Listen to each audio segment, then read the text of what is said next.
everyone. Good evening, Bhante. My name is Joyce. I'm the acting president, and welcome to our first AABCAP conversations of this year.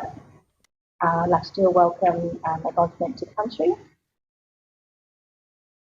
Acknowledge the traditional owners of the land that we stand on, the Gadigal people of the Eora Nation, and recognise their connection to the land, waters, and culture.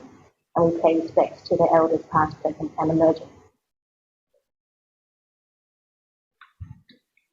Just to introduce Bhante, I'm sure you all know Bhante. Bhante Akaliko is a Theravada monk from the Forest Thai tradition, and he encountered Buddhism in his teenage years, I believe. And he's also the founder of Rainbow, which is I'm also a member, and we support people in the LGBT community, and we have a lot of fun in that group as well. So we look forward to your talk tonight, and we'll talk about AABCAP already, haven't we?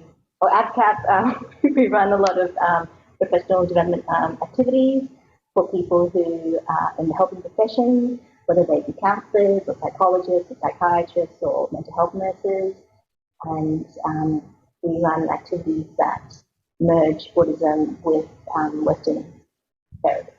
So we welcome anyone with an interest in that. Okay, thank you so much, and thank you for everyone joining us here and also online. I'd like to just thank Joyce for that acknowledgement of country and kind of begin this talk by thinking about what it means to hate.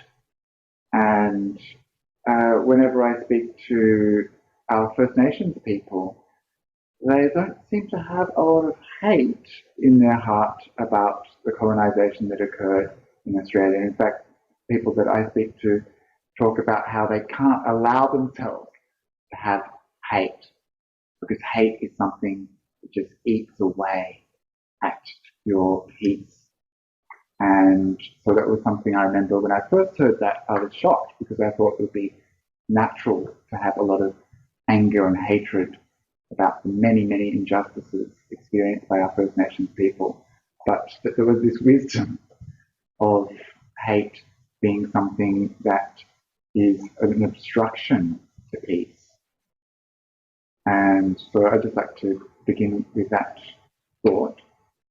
And so this talk is about hate, how to heal your hate, and we'll start talking about it in a few minutes. But I thought a good place to start, perhaps, after a busy work day, after a complicated media week and lots of things going on in the world, many things to provoke our anger, many things in this world to provoke our hate. Why don't we start with just 10 minutes of meditation, just to arrive. And so for all the people in the room, and also the people in your space online, at home, or wherever you may be, let's just allow ourselves to have a few moments of peace. And we're going to take a comfortable position, whatever works for you.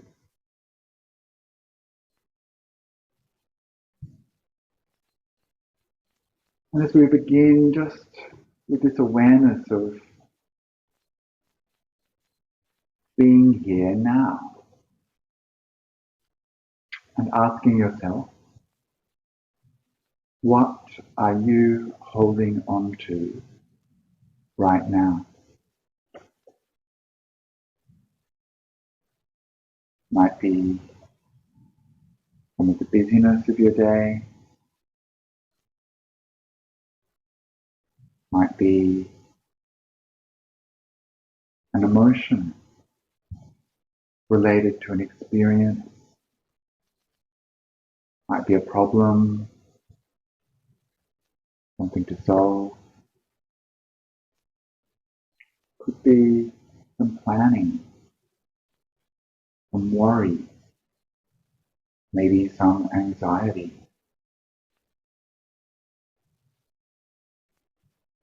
Whatever it is, just acknowledging, right, that's there with me now. It's okay.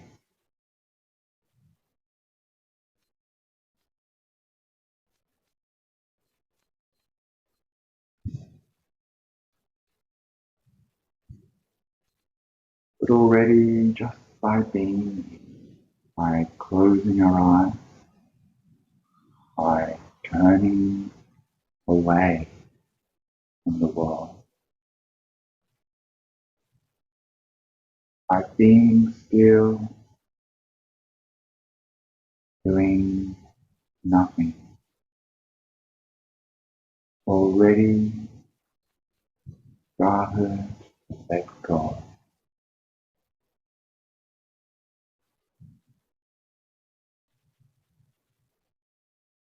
So consciously releasing, relaxing, allowing the body to become soft and gentle,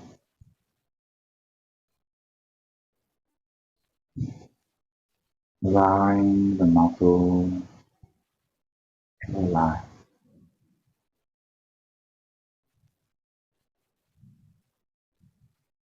releasing any tightness, letting go of any tension,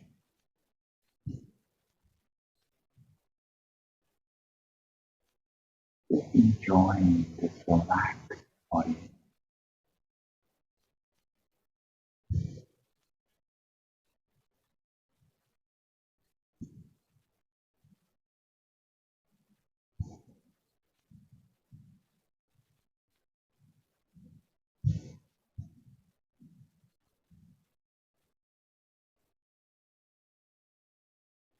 You feel the relaxation.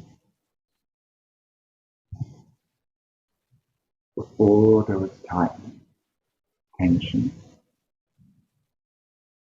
and now there is softness, ease that comes from letting go.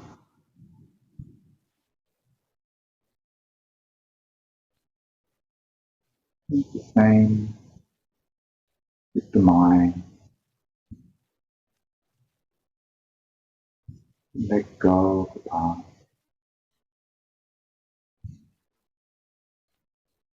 Let go of the future.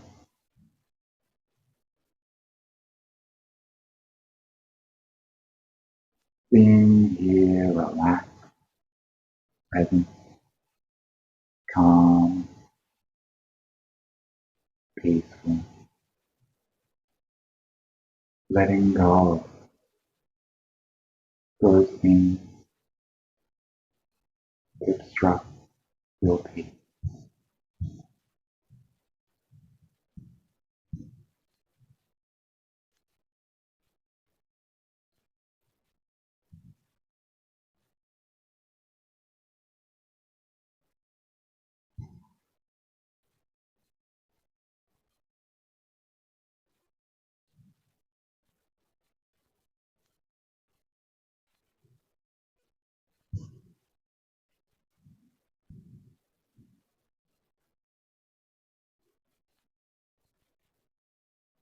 Now imagining the center of your chest,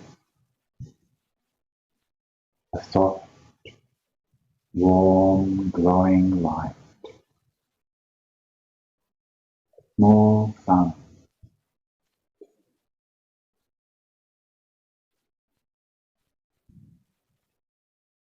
And as we imagine the sun light, feel the warmth, feel sense of love.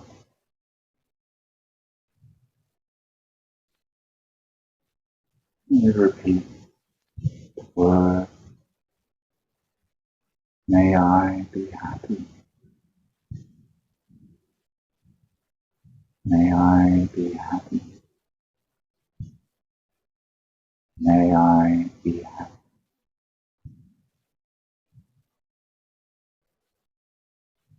Reading the words, meaning it, believing it,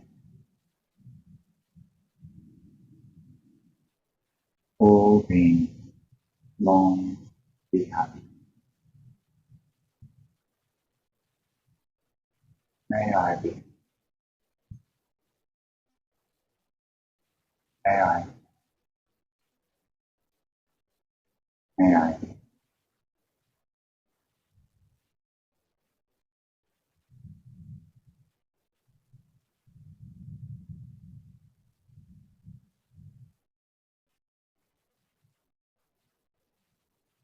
These words, life, feeling of love, kindness,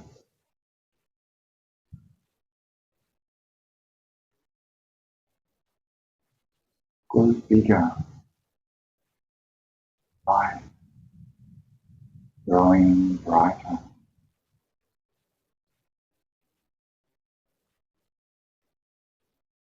working through your body, glowing, shining, that feeling of love, growing smoke, bright, feeling of love, shining in your heart. May I be happy. May I be happy. May I be happy.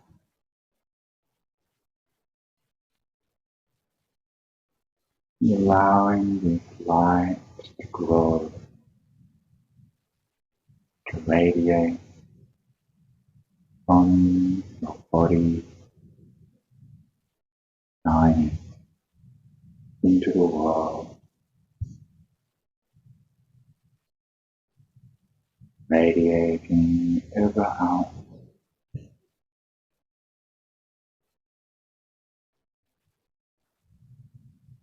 touching other beings with a soft, warm, glowing radiance.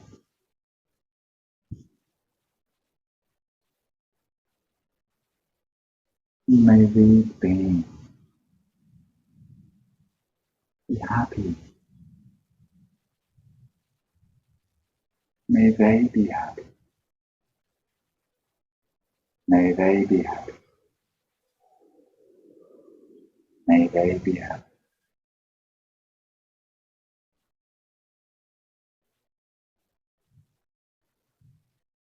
Light, love, this light, shine, radiate, fill the entire universe, bright, immeasurable, with love, kindness, for all beings. May all beings everywhere be happy. All beings everywhere.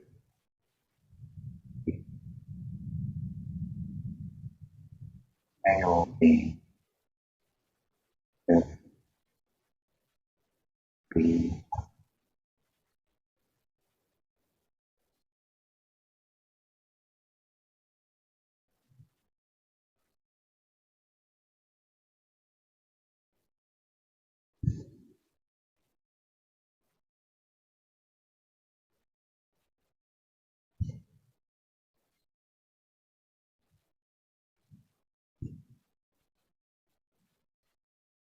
Allow a smile on your face. Draw that love back, back, back to here where you're sitting now. That light coming back, back, center of your chest.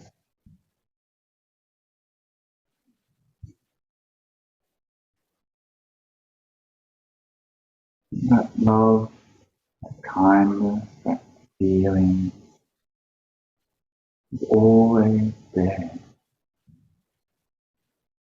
whenever you need it. It's just covered up, good.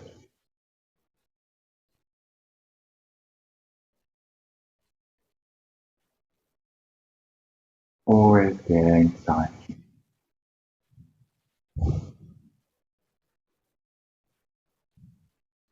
Before we finish this short meditation, reflecting back over the practice,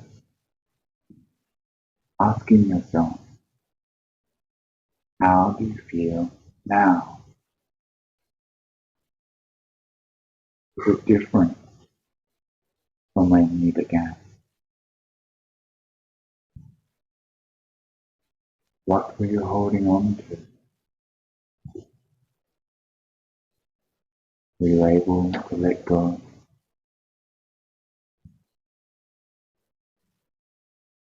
Did you feel love in your heart?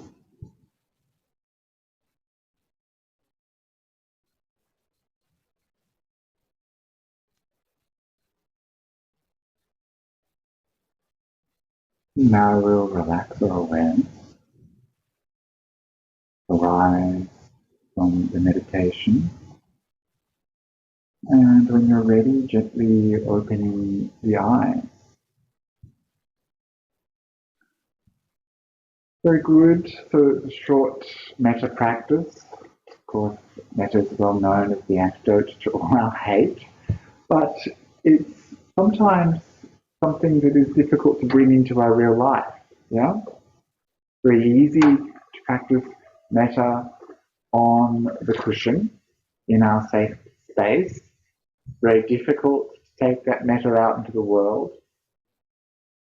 And so today we'll talk about some strategies to develop a mind that wants to let go of hate. And so there's going to be some practical things that we're going to be thinking about. Metta and all the Brahma-Viharas are usually quite well known to us. And so I'm not going to concentrate on those so much. I'm going to be talking about some other strategies that we might do that all come from the Buddhist Suttas. And to do that, I wanted to have some fun, because I think if you're thinking about hate, then you may as well enjoy it, right? And so, long time ago, I did a deep dive into the internet out of compassion and love for all beings, researching memes that I could bring to your attention today. And so, if you like memes, you might enjoy this presentation. If you hate memes, it's good that you're here to work on your hate. And I don't usually prepare my talks, but I did prepare this, and I do apologize because probably it's not going to fit into an hour. Oops. And so we are going to just get as far as we can. And I can see that on my screen it looks like there's some of the other cameras that can be seen.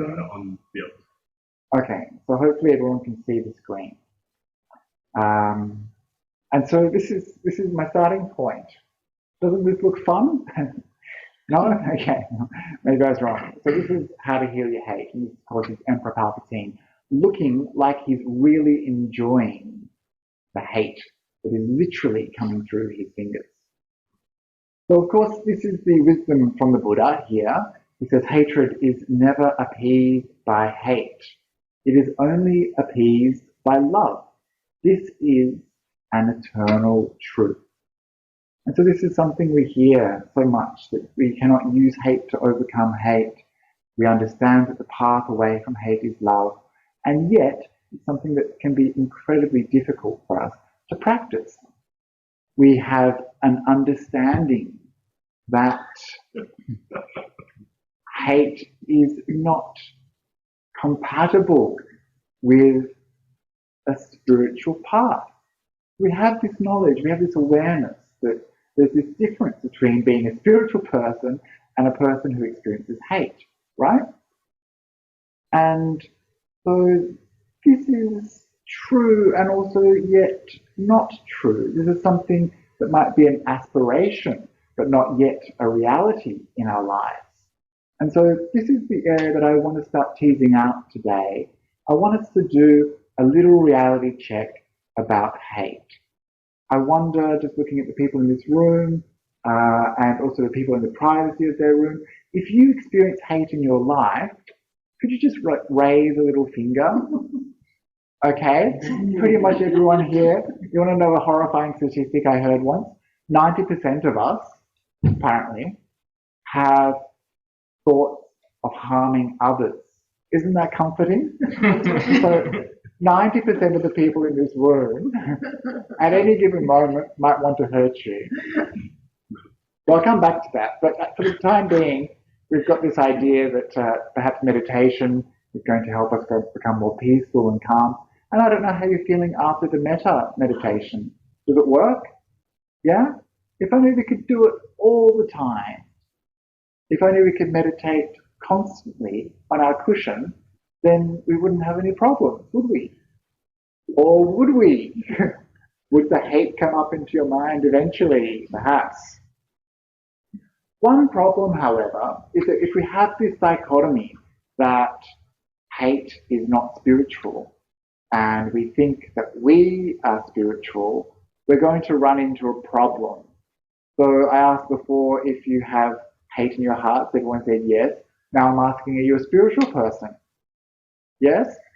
So you're interested in the Dhamma, you're interested in spirituality, you're interested in meditation, but yet we have this conundrum where we seem to have this idea that if you believe in a spiritual path, you shouldn't ever have anger, you shouldn't ever have hate. And so here we have this woman, which is an attitude I frequently see in spiritual circles of, oh, we mustn't have hate, we can't get angry. And this is an interesting place to begin to think about hate. Because if we've got it but we can't have it, how do we get rid of it? And if we've got it and we don't want it, and we want to get rid of it, where do we start? And if we're spiritual, are we still allowed to have a little bit of anger? Are we still allowed to have a bit of hate come up? So we'll discuss this as we go along. One of the places this idea that we can't have any hate comes from is from Buddhist suttas, from the word of the Buddha.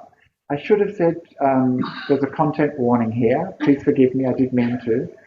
This is a graphic image depicting a saw, a two-handled saw. Many of you will be familiar with the simile of the saw, the Akaliko Sutta, number 28 in the Majjhima Nikaya. And this is one of the most famous suttas that's cited by people in Buddhism when they're talking about hate. So I want to spend some time just reading it to you.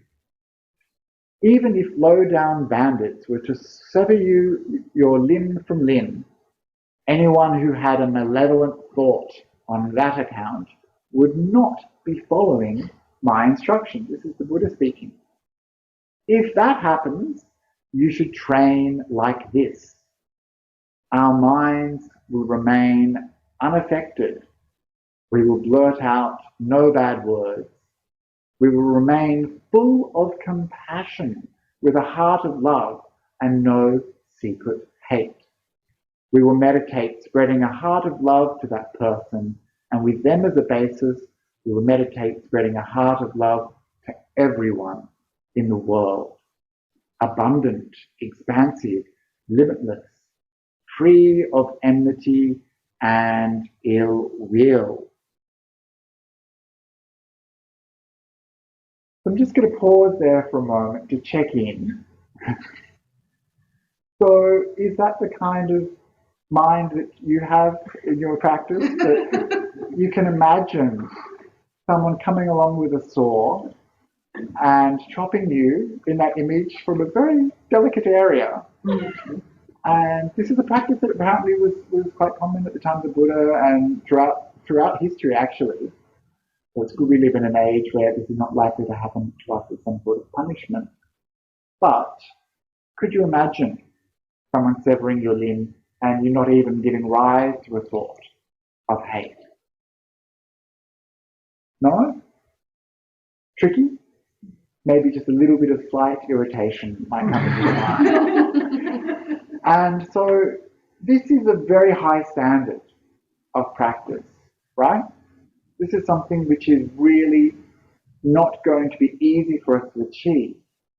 And yet it's often held up as the standard that we should maintain as spiritual practitioners. Sometimes it's used against us. This is something I want us to be aware of, that there is this very aspirational part of spiritual practice, this utopian, idealistic part of our practice. Sure, it's something for us to aim at, but the difference, of course, is between aiming for that very enlightened, very beautiful mind and being with the mind that we have.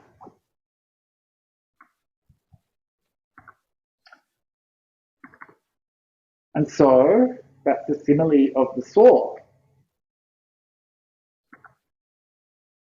The problem is, this creates some tension for us. Spiritual people can at times feel like they need to perform a spiritual face, a Buddhist face.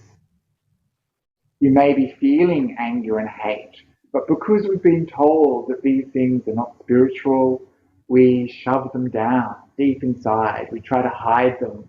We put on our Buddhist face. A good Buddhist wouldn't get angry. A good Buddhist doesn't have hate in their heart. Some of the messaging that we have in our community. The problem is, of course, that this is suppression, where we consciously suppress our authentic feelings. This is repression, where we've learnt this behaviour over time. This is us shoving down our feelings deep inside, not acknowledging them, because we feel like they're somehow not Buddhist, not spiritual, we should get rid of them. Of course, what this does is it bottles up our so-called negative emotions, which eventually cannot be contained. Eventually will come back and hurt us somehow. And I know from my experience being in monasteries, the senior monks say that the people who are placid and calm and peaceful all the time, they're the ones you've got to watch out for. They're the ones most likely to be full of secret hate. And these are the ones, believe it or not, that are most likely to explode.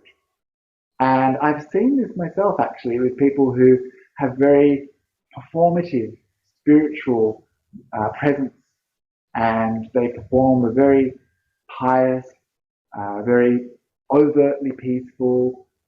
They speak with an excessive gentleness of speech. It's like they're kind of doing a bit of a loving kindness drag, a bit over the top, because it's not real, it's not authentic. They're putting it on, and eventually the tension of trying to keep that together cannot be maintained. It fractures, and when it fractures, it explodes in a spectacular fashion.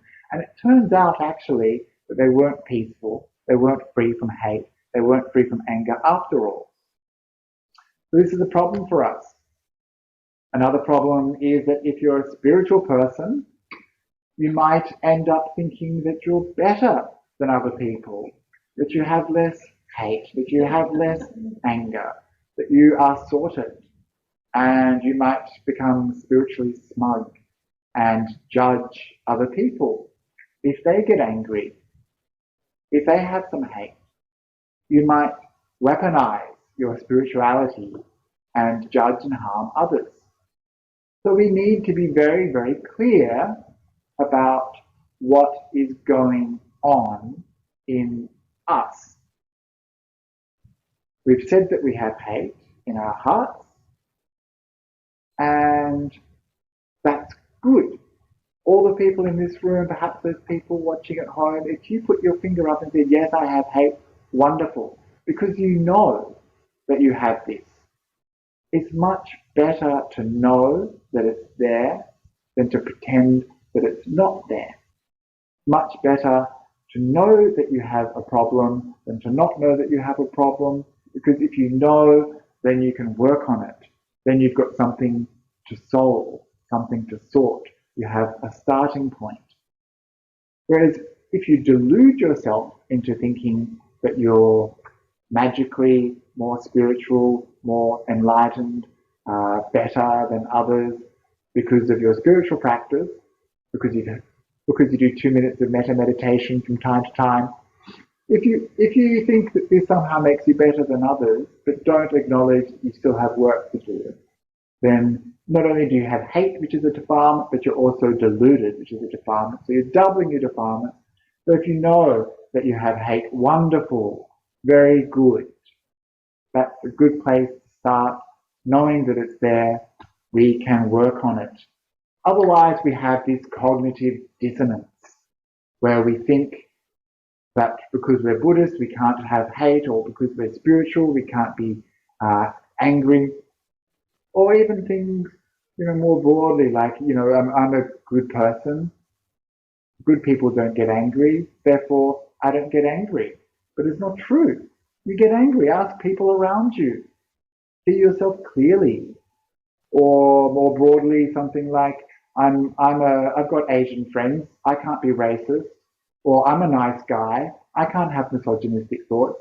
But this is cognitive dissonance, where we can't see what's going on because it disrupts our view of self. So this is how I'm trying to position this anger, this hate. Just be careful with our spiritual practice. Be careful that we don't think that it's not there, that it's not a problem. And this is not the word of the Buddha, this is the words of my psychotherapist. Yes, I had therapy for years and years, even when I was a monk, I've had therapy. I feel really comfortable sharing that with you today because you're an association of Buddhist psychologists and counsellors. I love therapy. Therapy is so important. And it was where I learned a lot of my skills about practical applications of the mind and was able to reconcile parts of my worldly life and practice and thinking with parts of my spiritual life, because sometimes there can be a bit of a mismatch. There can be a bit of a jarring. Like these words from her, anger is a natural part of being human. Anger can tell us something is not right. And I'd gone to her and I was a Buddhist and I was feeling so bad that I was getting angry. I was feeling bad that I had some problems in my life that caused anger to arise. And when she heard about these problems, she said, well, no wonder you're angry. Like, this was bad. What happened to you was bad. And so we need to be cautious about jettisoning our real lived experiences, about getting rid of our authentic feelings, and only seeing things through a spiritual perspective.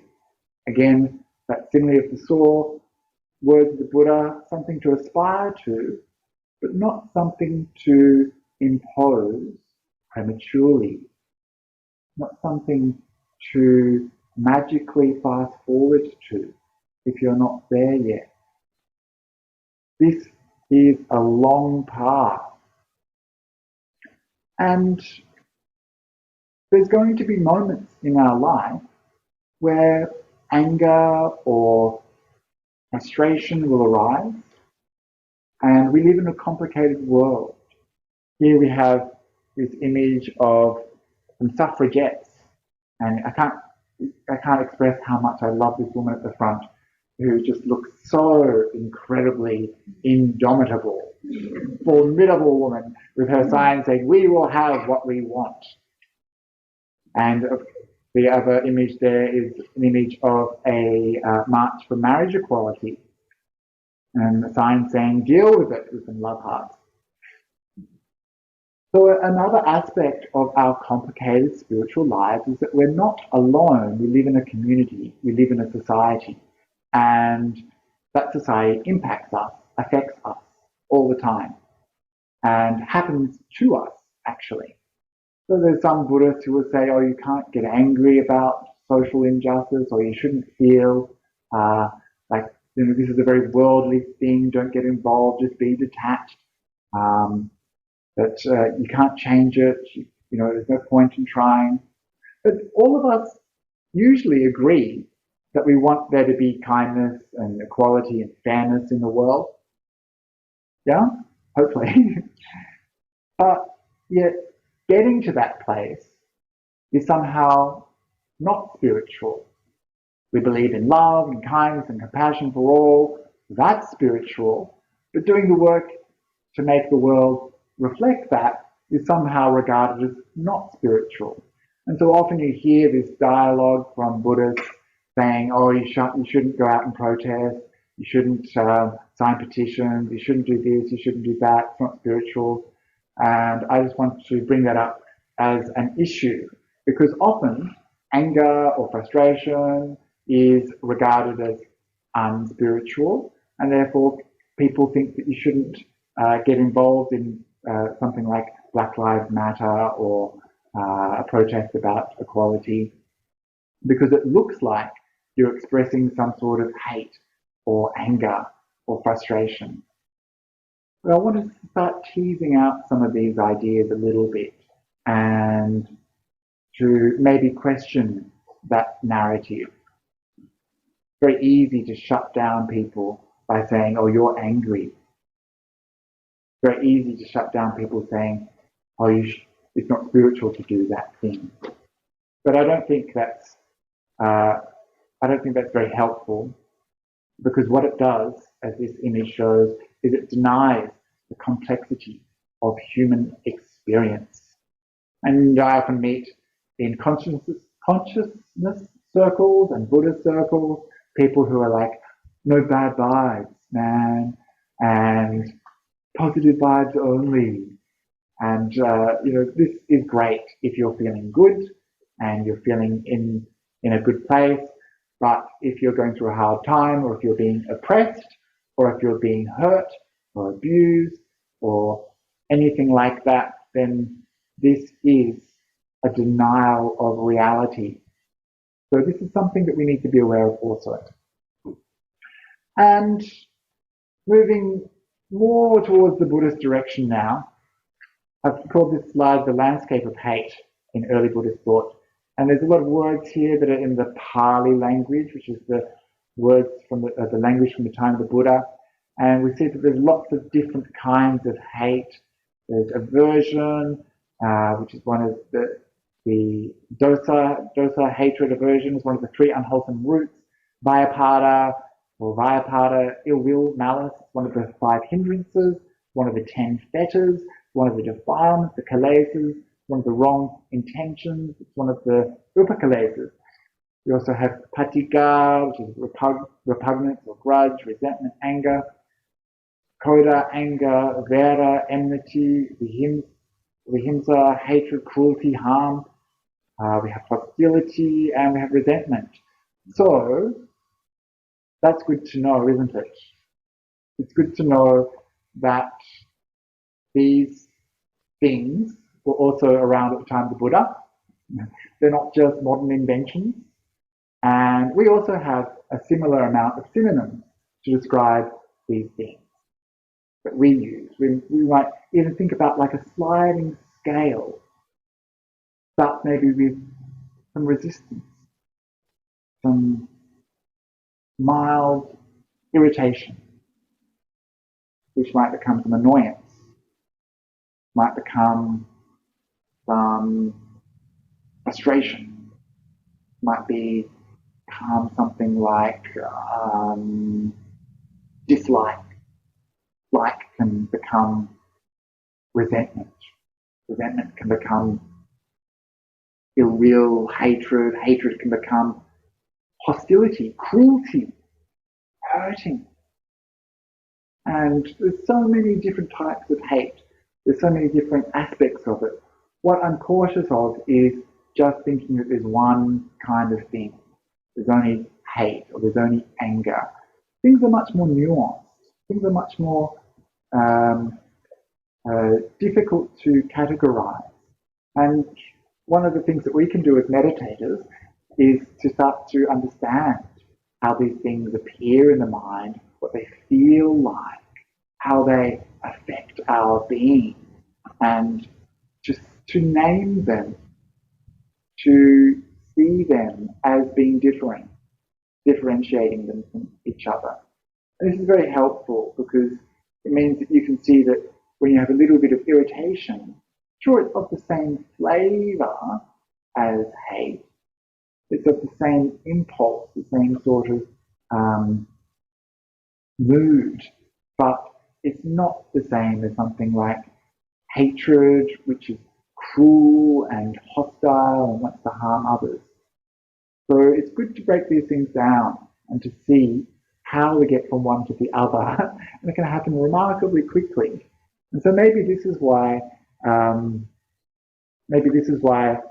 Buddha really warned us about hate, because it can very quickly turn from being even the smallest amount of hate to something really quite large. But one thing I wanted to mention is that we shouldn't have unrealistic expectations of ourselves. Many people don't know this, but on the Buddhist path, hatred is only given up, only abandoned at the very, very, very, very, very top of the path. The place that's given up on the 4 stages of enlightenment is at the stage of anagami, non-returner. For many of you, this will make no sense at all. This will be terminology that perhaps is new and unclear. And to help you understand it, this is an analogy, a journey to the moon. So the first stage of enlightenment, called stream entry, is the hardest to get to. You have to want to get there, and it takes a lot of work. You have to change your life fundamentally, bring it in line with the Buddhist teachings, practice ethics, practice meditation, develop wisdom, and be a really good person. And that's not as easy as it sounds. To get to stream entry, it's like the velocity and force and power that's needed to get a rocket from the Earth up into orbit above the Earth. Really hard to get there. And they say once you have stream entry, within 7 lives, you've begun the momentum that will take you all the way to enlightenment. The next stage of enlightenment is once returner. And this stage might be all the way up here, perhaps in starting to get into orbit around the moon. At this stage, the things that are abandoned are 3 of the lower fetters, and anger and ill will, along with sensual desire, are weakened, but not abandoned. And then you get to the lunar module, the eagle descending down to the earth. That's once returner, anagami. And when that touches down, that's when you've abandoned hatred, ill will. Only then. And then it's a very short step from there to land with one foot on the surface of the moon. And that's the Arahant, the fully awakened, fully enlightened being. And so, it's a long path. It's a difficult path. It's not easy. And ill will is probably going to stick around with us for a little time yet.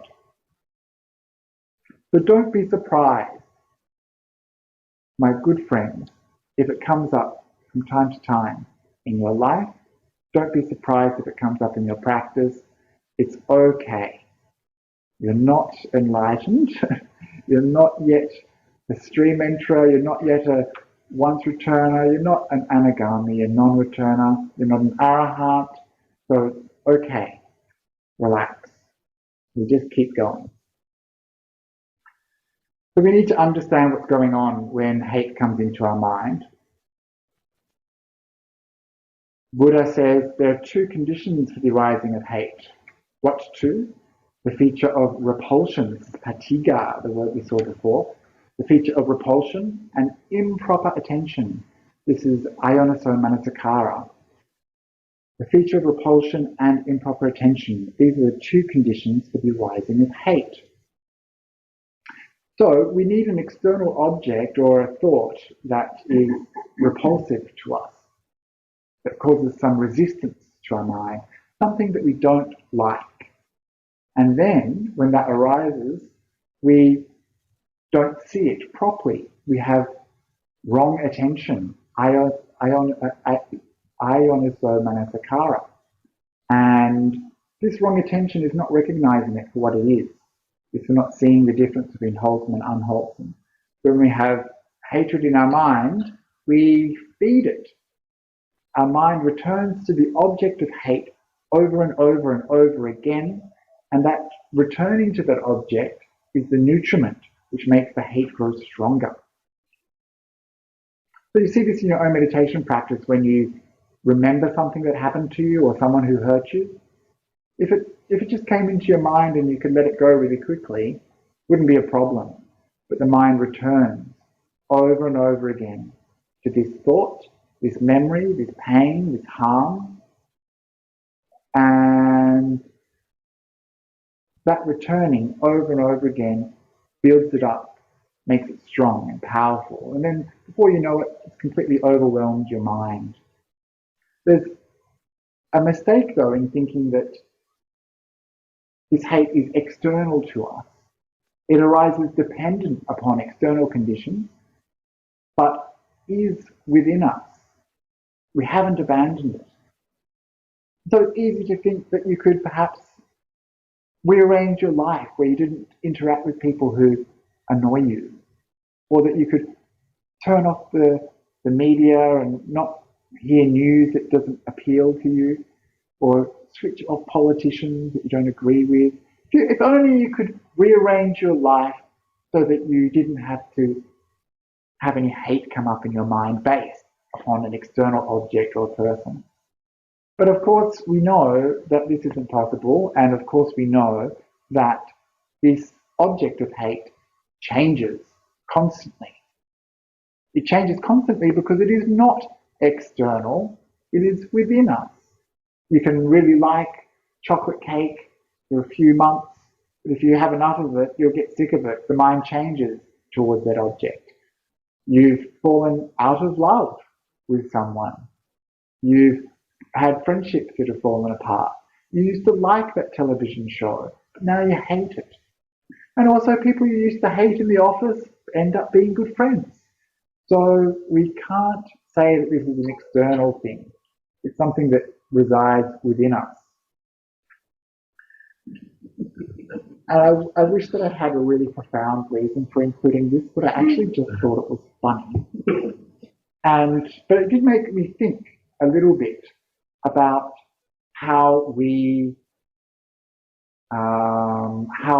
think these things. Like, this is a great insult, yeah? It's a great insult. You know, you can imagine yourself saying it, but you never would you? Because you're nice good people. You never say that to someone, but you might think it, right? We have these impulses all the time. I already mentioned 90% of us want to hurt someone. And if you look back through time, through history, there's actually this underlying urge towards hate, towards anger, towards harm and cruelty. And just imagine what kind of world it would be if we went around actually saying the things that we thought about people to their face. Or if we actually did the things that we fantasize about. If we got to carry out, you know, that court of justice that lives inside our mind. Can you imagine if we finally got to impose our judgment on others? Watch out, because they'll be doing it to you also. So, have you ever been the kind of person who might be annoying to others? Have you ever been the difficult person? Everyone's looking a bit awkward in the room. maybe just perhaps, yeah? I know that I have. I know there's probably people who hate me, and there's people who hate that I'm using memes right now, talking about Buddhism. This is what it's like to live in the world, yeah? But imagine the kind of world where we gave free expression to this, the insults in our mind, the cruelty in our hearts towards others. Imagine a world that is like that. It's a scary, terrifying, horrible world. And our world has had this in the past. Has this right now in certain places around the world where people are acting on these impulses of hate and anger and harm, cruelty. We have to be so careful that this doesn't happen to us. It could happen so easily. Think of Nazi Germany, think of the Tutsis and the Hutus in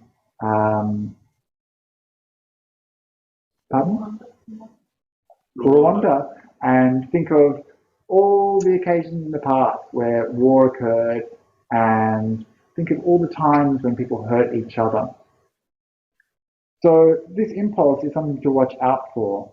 And actually, I think a lot of cultures used to have a day like the Purge, where they would allow people to do crimes, act out, harm, hurt, and even festivals of killing the king, ritualistically, all in real life. Of course, we have an ersatz version of that today, which is elections. And so here, the wisdom of Yoda telling us that, you know, we've got to be careful, because anger can lead to hate, and hate leads to suffering.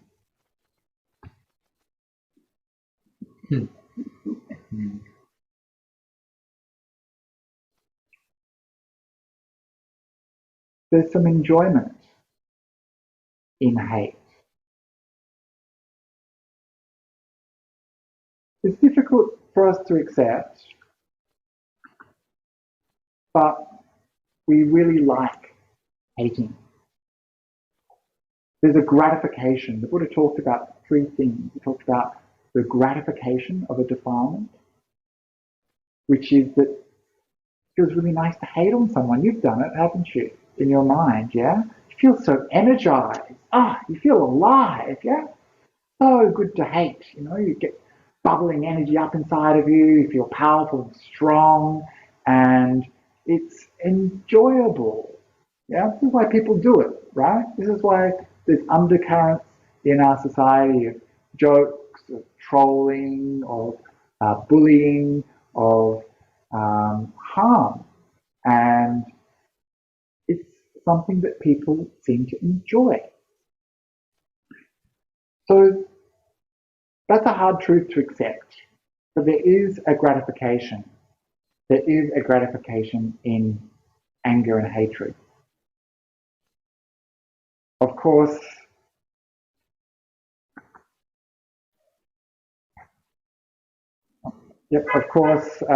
that's not something that happens alone. We also have the drawbacks. And so this is where I'm trying to move to now. Right, there we go. Our first strategy, already quite late in the evening, so please forgive me that we won't get through all the strategies together tonight. But if we understand that there is gratification, good, because then we can also understand the drawback, the nivarana as it's called. The Buddha asks to think about these three things: the gratification, the drawbacks, and the escape. At the moment, we're looking at the drawbacks. We want to see that hatred and anger is a hindrance, and we need to understand that there are dangers.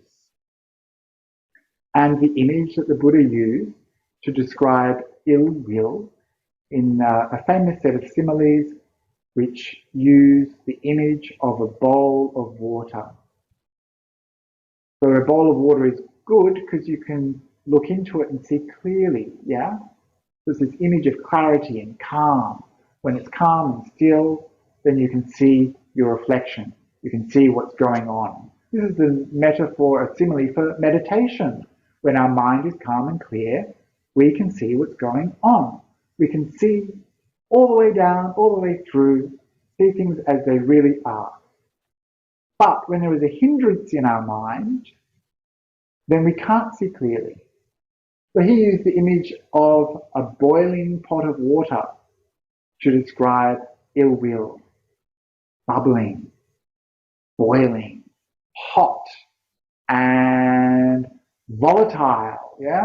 We even have this expression in our culture, you know, how he was boiling with anger, or he was bubbling with hatred, you know? We have this image in our mind.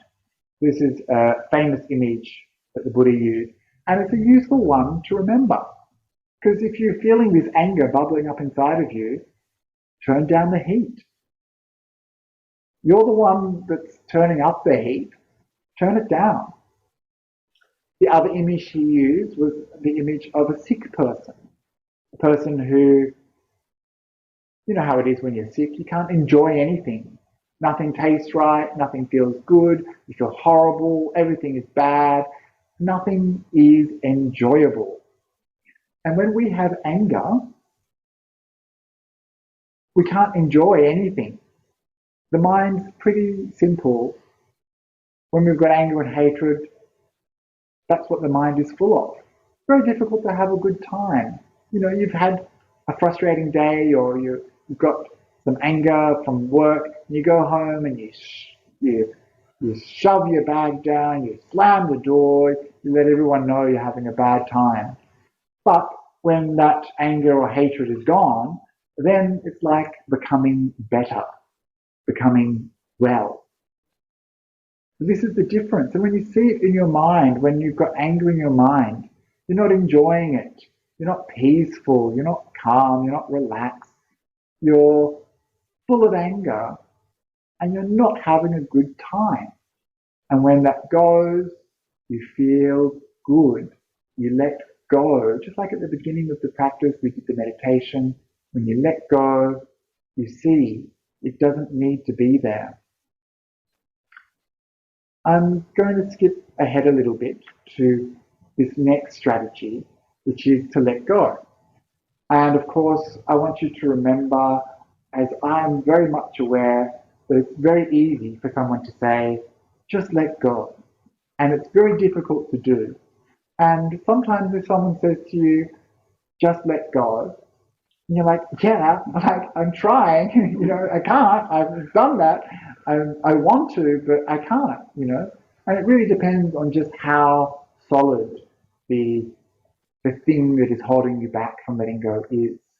And you may let go once, but you need to let go again.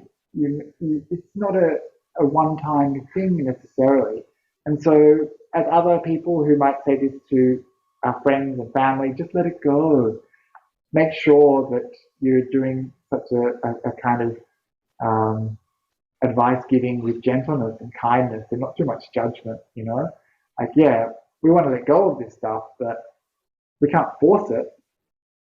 Hating the stuff that we hate, pushing it away out of aggression and anger isn't going to help. Letting go is something that we need to decide to do, but it's not something that's easy to do. It can make a lot of attempts, and so we shouldn't be too judgy.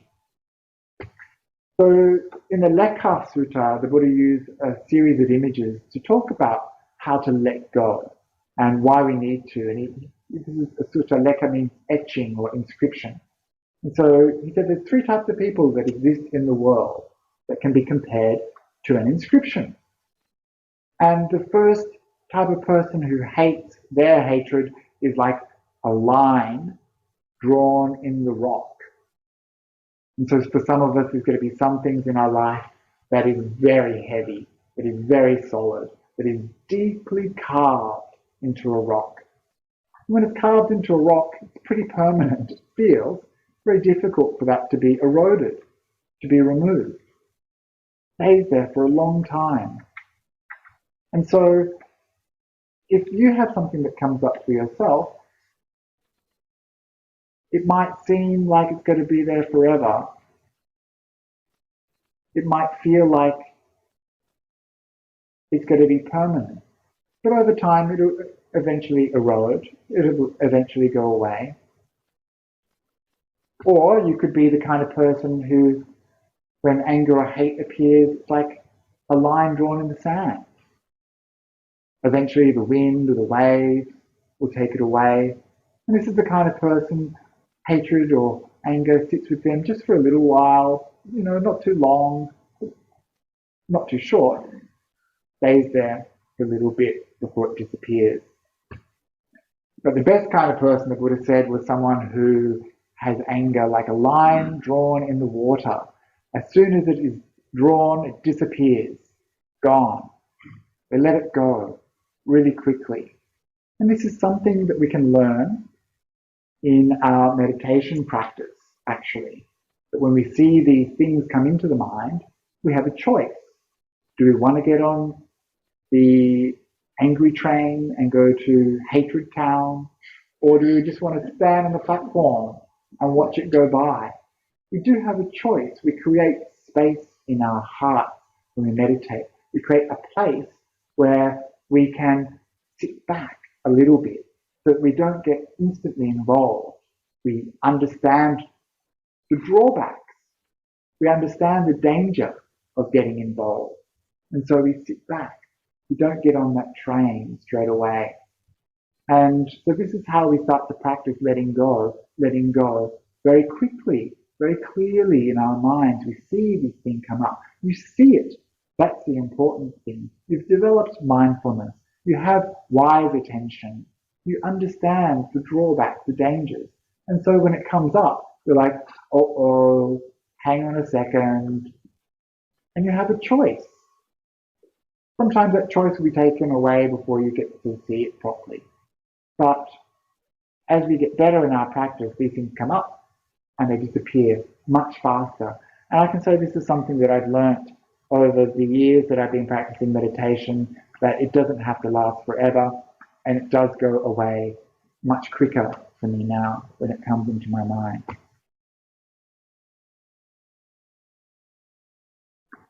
There's a bit of another strategy here, and this is probably going to be the last strategy that we can get to fully today, is to accentuate the positives.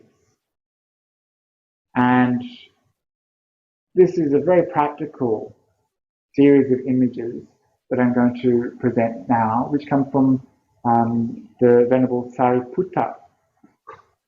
And so it's a series of images which are about abandoning resentment, overcoming resentment. And it's one of my favorite suttas ever because it's so very practical and it's very easy to understand. And these images are very powerful and they stick in your mind. Just like that image of the bubbling water. Think of that. That's a powerful image that the Buddha used. So here we have the Venerable Sariputta talking to us about how we can overcome resentment. So the first type of image he uses is the image of a dirty rag. So some of you can see that I have monk robes on, and that actually these were originally, at the time of the Buddha, patches of robe cloth material that had often been found on the street or in the local charnel ground, and the monks would take those clothes and patch them together and create robes. And so you're always on the lookout for a good piece of cloth. You'd be walking down the street and you'd see, oh look, that looks like it could be a good piece of cloth. And so you'd use your foot and you'd stretch out the fabric and you'd see, oh, that side of the fabric, that part of the material is good, and that part of the material is bad, soiled. And so this is how we can regard another person. And in this case, the Sariputta says, imagine someone has really bad bodily conduct. Maybe they steal, or they hurt others, or they kill creatures. Imagine if this person has that bad quality within them. But you, when you look at them, only see that bad quality. Can you imagine how it would be if people only saw bad parts of us? Pretty judgmental, and it doesn't give us a full picture of other people. And so we need to balance out this judgment. We need to balance out this view which causes us to resent them. We need to use some wisdom here to broaden our understanding of this person. Just like that rag has both a good part and a bad part, so too we have to understand that this person has good and bad qualities.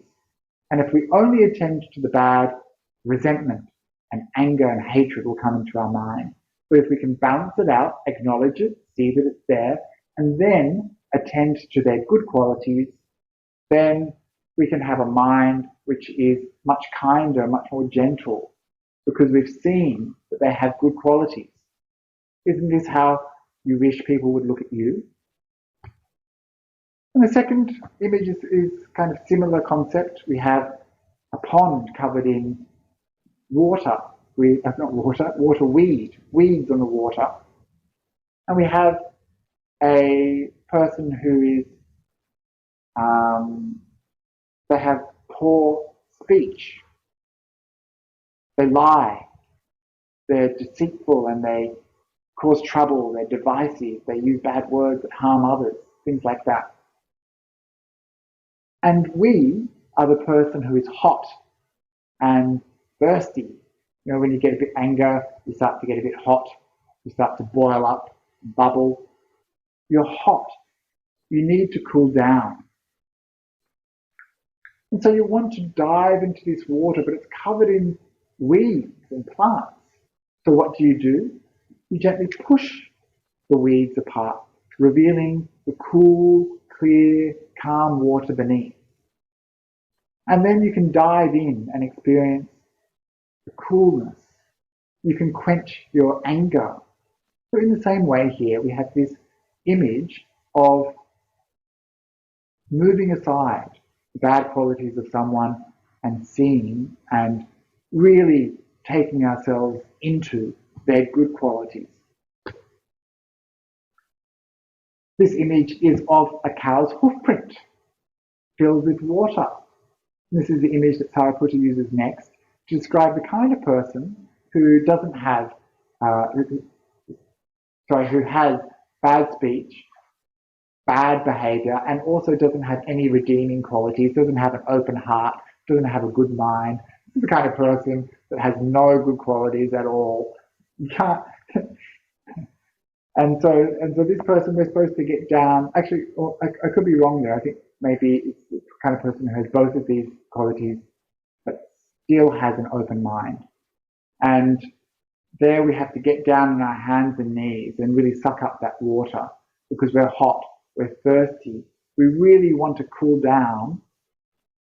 We have to get down on our hands and knees and suck it up. We have to suck up that person's good qualities. You see how this protects our mind? It's hard.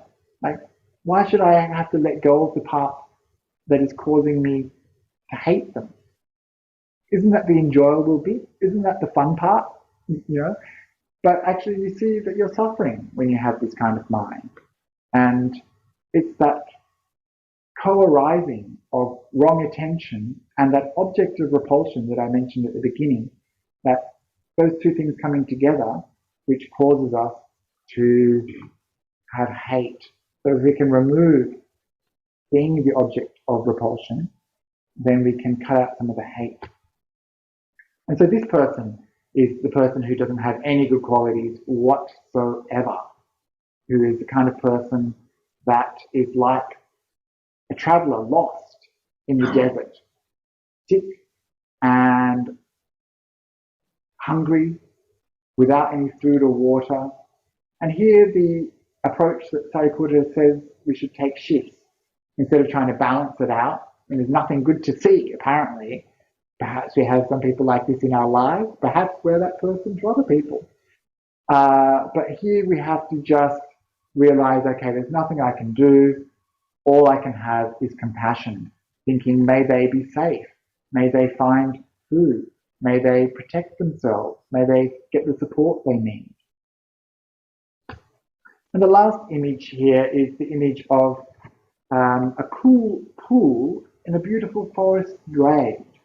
And this is the image that Sariputta uses to describe when resentment occurs to people who are good, like a teacher or a parent or a friend who has good qualities. And it's very possible that we will get some resentment even towards people who are good, from time to time. And if we allow that to occur, then we will end up maybe getting angry and having some hate come up. And so it's very important, even especially to those people who are important in our lives, who are good, that we have a mind which, when we see them, we can bask in their good qualities. And the image that Sariputta uses here is, again, that hot, thirsty traveller. We're hot, we're thirsty, we're consumed by some anger towards them. But they're this cool forest glade. We want to go into that water, bathe in that water, and then lie down in the shade. And this is something that I've experienced in my life as a monk. From time to time, I get to hang out with some pretty amazing teachers and pretty kind people. But from time to time, some resentment might come into my mind towards them. And the image here that Sariputta uses is like, get rid of that. Get rid of that resentment. Get rid of that hate and just be in their presence. They have so many good qualities. They have such strong metta. They're so kind. They have compassion. They only want good for you. And when you have people like that in your life, you just want to stay and bask in their metta, stay and bask in their kindness, because this is where you can learn how to develop a mind that's kind, like that. So there's many, many more slides. They always have this suggestion, I think, with presentations that you should have like 5 slides maximum or something, but I've got like, regrettably, I didn't pay attention to best practice. And so I think we'll have to wrap up shortly, but the slides will be made available and you can pretty much work it all out for yourself. And the slides have some of the suttas that I draw upon to discuss these themes. And so some of the other strategies are to lower your expectations, accept reality. Another strategy, this is the story of Dharmika, the tree sprite. Another story that you'll find there is the story of Puṇṇa, who had a relentless positivity, a relentless optimism. And there's some other strategies which of course include working with the Brahma Viharas, working with love and kindness, developing these things. And so this is probably a bit more well known, but if you get the chance, you can have a look at these other strategies, and I think they'll be useful in some way. So I do apologize for going on and not getting as far as I wanted to.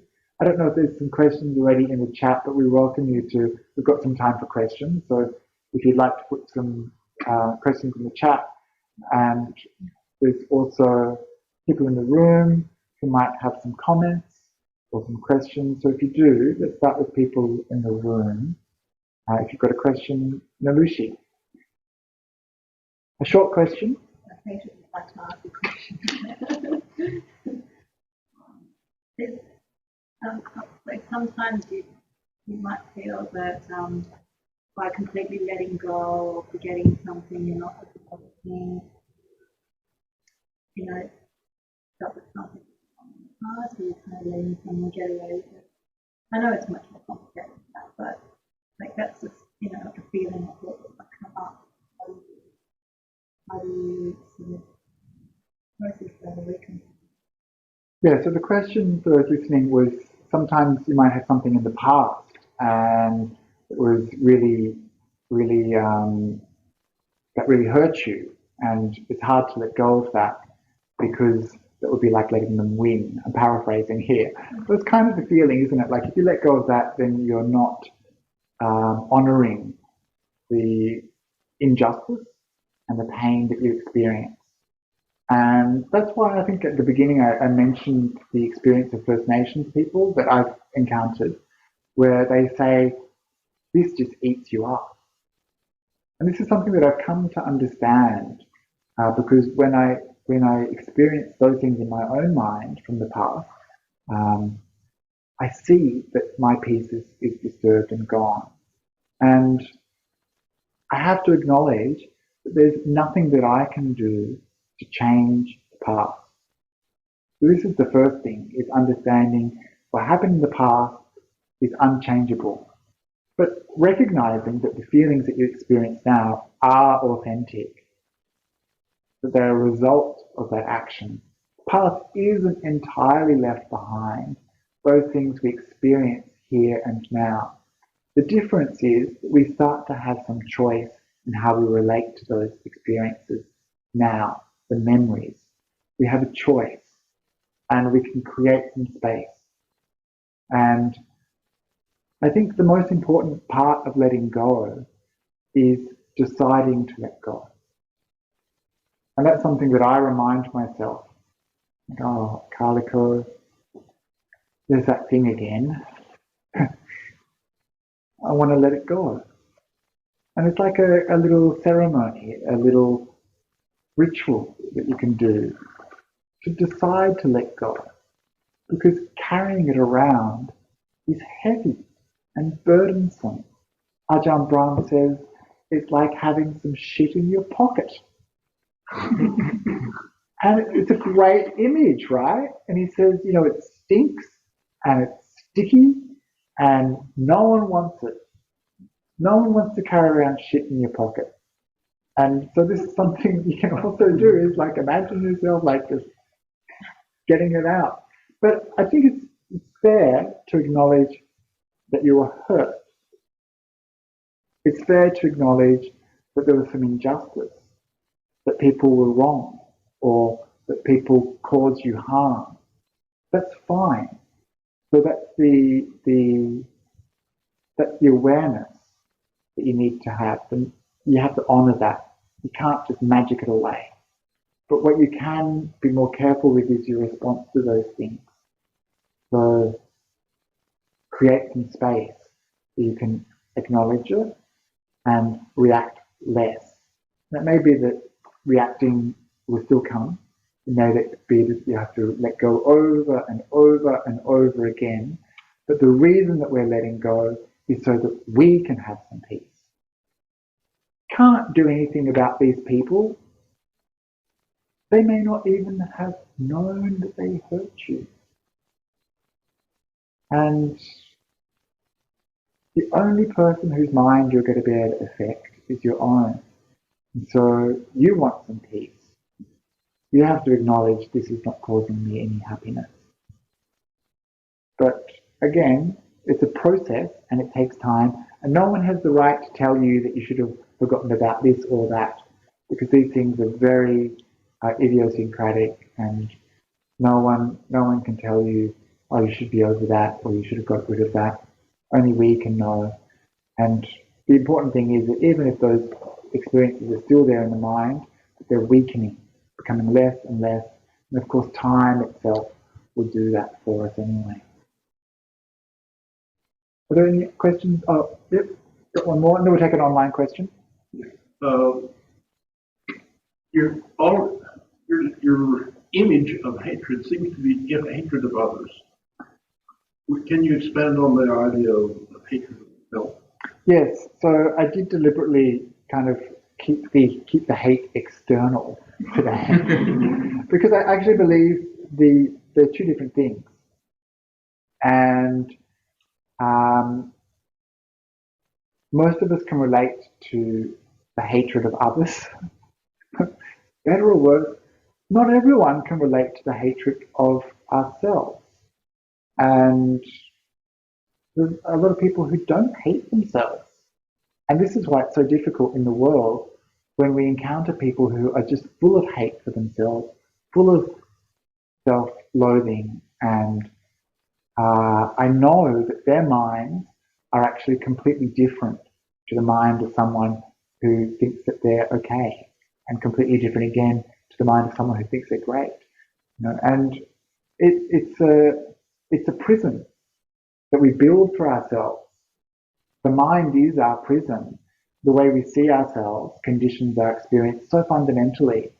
I never forget a good friend of mine, I don't know if she's here online tonight, she had a tiny car accident. And I said to her, oh, after that, I'd want to go and have a little ice cream or something, treat myself. And she was like, what? She's like, I don't deserve an ice cream. I'm not, I did something really bad.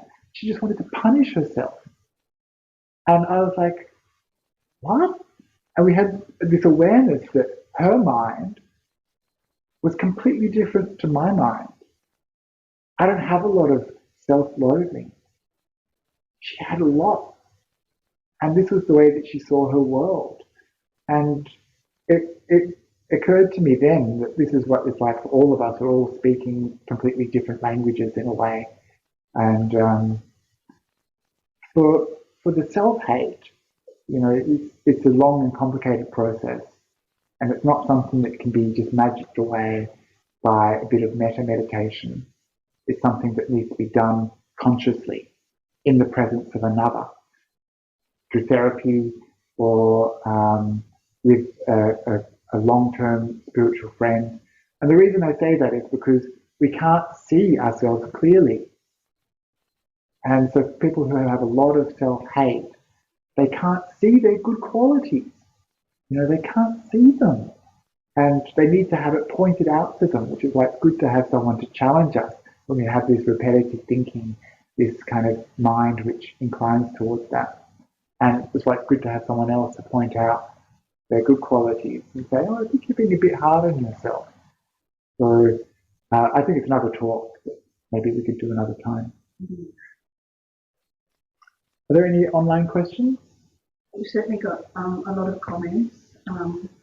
Thanking you very much for the talk. Part one, the talk, I think.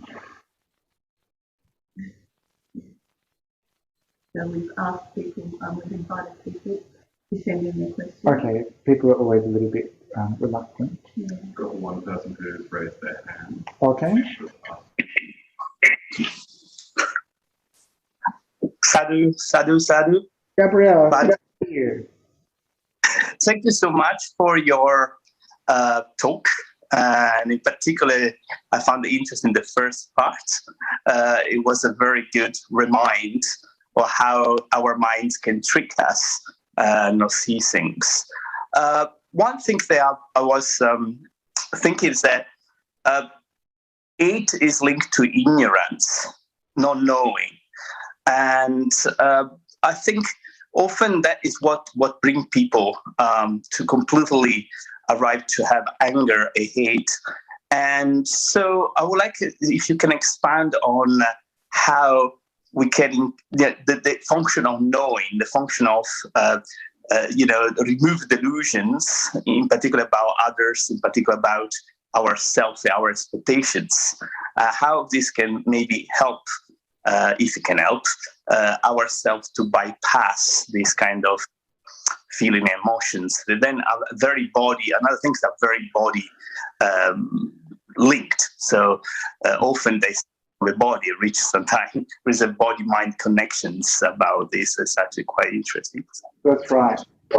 It's a good question. Of course, it's very hard to become aware of ignorance. How do you become aware of something you don't know? How do you become aware of something you can't see? And I think that's why it's good to focus on the things that we can see, such as sense desire and ill will. So these are the two big hindrances that Buddha constantly referred to, because it is really hard to see those things that we can't see clearly. And the way we get to that level of awareness is by investigating and by inquiring into cause and effect. When we see, oh, we got angry, we've got to understand what the cause for that was. And we have to see what the effect of that was on our mind. And this is why doing the meditation is where we're doing a lot of the work, because we see more clearly. The mind is more powerful when we're meditating, and then it's more able to understand what's going on. Whereas in our daily life, it's very hard to. And it's only when we get the regret in our mind that we start to understand what it means to hate or to have resentment. Because the regret of our behavior is another way that we don't get any peace. When you sit down to meditate and you're like, oh, I wish I hadn't said that. Like, I really hurt their feelings, or I wish I hadn't done that thing. I wish I hadn't harmed that person. When you see that regret in your mind, that's really powerful. And this is how we can start to make that connection between not knowing that in the moment, we're not thinking about the consequences for them or us. But actually, we've already, in that moment where we've harmed someone, in a distracted moment in our life, we've already harmed ourselves in that moment and also in the future. Because it's these regrets that come into our mind in our meditation and disturb our peace. It's these sort of regrets that linger in our hearts for a long time and cause all sorts of pain for us. And it's these kind of regrets that stick deep in the mind and that will come out at the time of death. We'll have this, like, I wish I hadn't done that person. Please, people dying they're on their deathbeds and they're like, please tell such and such a person I didn't mean to do them any harm. And so these things have very deep impressions. And so what we try to do through meditation is try to uncover some of those effects that we usually wouldn't see the results of in our minds. And we know that there's going to be social effects, or problems at work will come back and there'll be some sort of process that we need to go through. But it's in our own mind where we see how our actions have harmed others and ourselves, or how that hate causes us to behave, even when we can't see it. We'll see the results of it if we inquire in our mind. And so that's how we can start to unpick some of that ignorance. And that's getting that wise attention and that clarity. It's about not just having a blank awareness, but an awareness that kind of investigates and understands what is harmful and what is wholesome. And that's where we can do some of that work. That's, in fact, the arising of wisdom. And it's the wisdom that cuts through the ignorance. So I hope that answers the question. Yes, thank you. Definitely so. Okay.